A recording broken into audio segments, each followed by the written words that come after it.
पुढची बातमी आपल्या समोर येते ती मुंबई महानगरपालिकेच्या संदर्भातली आहे।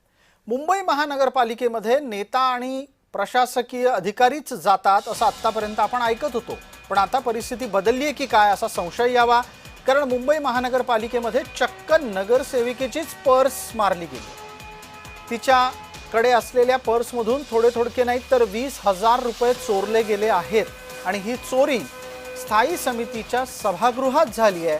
हे विशेष,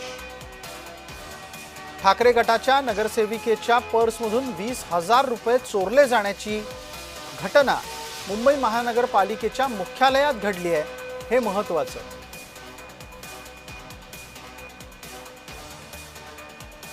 आज स्टँडिंग कमिटीची आमची बैठक होती नेहमीप्रमाणे, आणि बैठक संपल्यानंतर आम्ही सगळे जेवायला जातो। त्यावेळेस तिकडे माझी पर्स होती, आतमध्ये काही स्टाफ होता।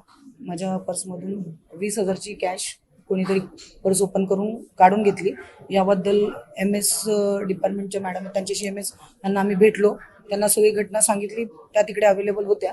त्याच्यानंतर त्यांना सांगितलं की आपण आपल्या स्टाफवरती चेक करा, या CCTV फुटेजेस बघा, पण तिकडे CCTV कॅमेरेज नाहीये, त्यामुळे त्या गोष्टीची काही शहानिशा त्यांना करता येत नाहीये।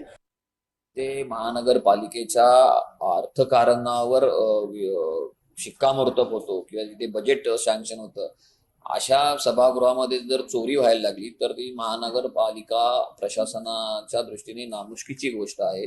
अशा घटना घडता कामा नयेत, पण जर ती घडलेली असेल किंवा आहेच म्हणजे, तर त्याची चौकशी होणं गरजेचं आहे। कारण त्या प्रिमायसिसमध्ये रिस्ट्रिक्टेड लोकांनाच प्रवेश असतो।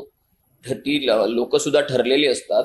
अशा ठरलेल्या लोकांना जर तिथे प्रवेश असेल तर मग मला वाटतं की चौकशी होणं गरजेचं आहे।